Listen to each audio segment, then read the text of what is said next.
নমস্কার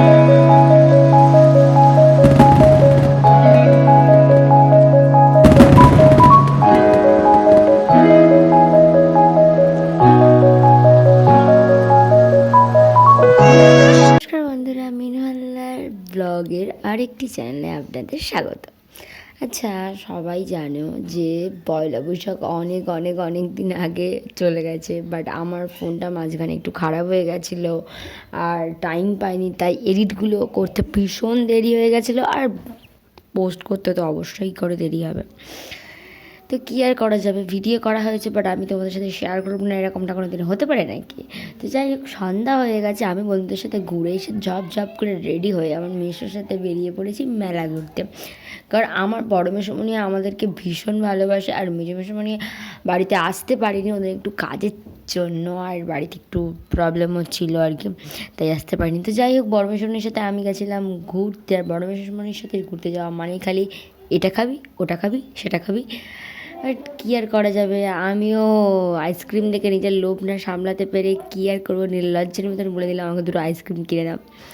বাড়িতে এসে আমরা চলে গেছিলাম ছাদে, আর সব থেকে ইম্পর্টেন্ট বিষয় হলো আমাদের ছাদেতে মানে একদিকে যে গোষ্ঠের আর কি মানে মেন যে বাজির মাঠ সেটা একদিকে, আর উল্টো সাইডে আমাদের মন্দিরের যে মেলাটা হয় আর কি ওই দিকটাতে, মানে ছাদের দুটো সাইড থেকে আর কি বাজি ওঠে।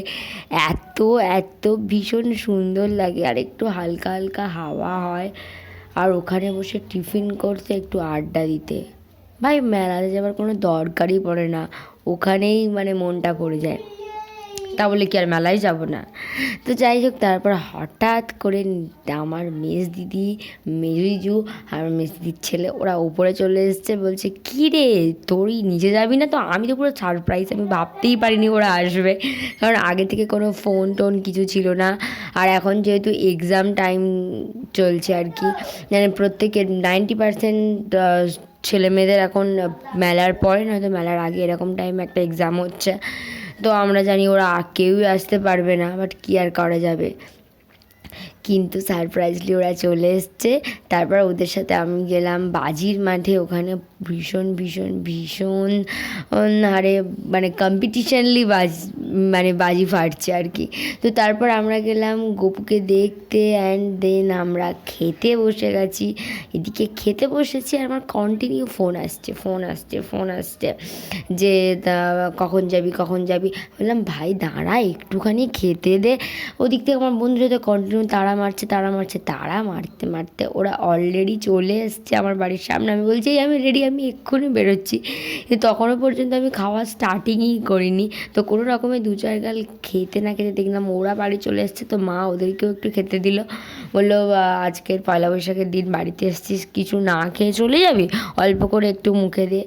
তো সবাই মিলে প্রথমে খাবো না করে সিরিয়াসলি নিজের মায়ের প্রশংসা নিজে করছি। ঘুগনিটা এত সুন্দর হয়েছে, ওরা পরোটা ফেলে রেখে ঘুগনিটা খেয়েছে। আর যে মেয়ে, আমি রসগোল্লা খুব একটা পছন্দ করি না, বাট সেদিন রসগোল্লাটা যা সুন্দর টেস্টি আর সফট ছিল, আমি নিজেই 3-4 পিস খেয়ে নিয়েছি, বাবা যায়। তো যাই হোক, আমরা অনেকক্ষণ ধরে ভীষণ মজা আড্ডা মারার পরে ফাইনালি ওদের সাথে একটুখানি ঘোরাঘুরি করে এসেছিলাম। আর এই আগের ব্লগে বলেছিলাম না, রাত হয়ে গেলে কোনো দোকানে গা গালানো যাবে না, এতটাই ভিড় হবে। তো আমি একটু ট্রাই মারছিলাম একটা দোকানে ঢোকবার, বাট আমি তারপরে দেখলাম যে না, বৃথা চেষ্টা করে কোনো লাভ নেই, তাই আমি বাড়ি চলে এসেছি। আর আজকের ব্লগটা কেমন লাগলো সবাই কমেন্টে জানাও। টাটা।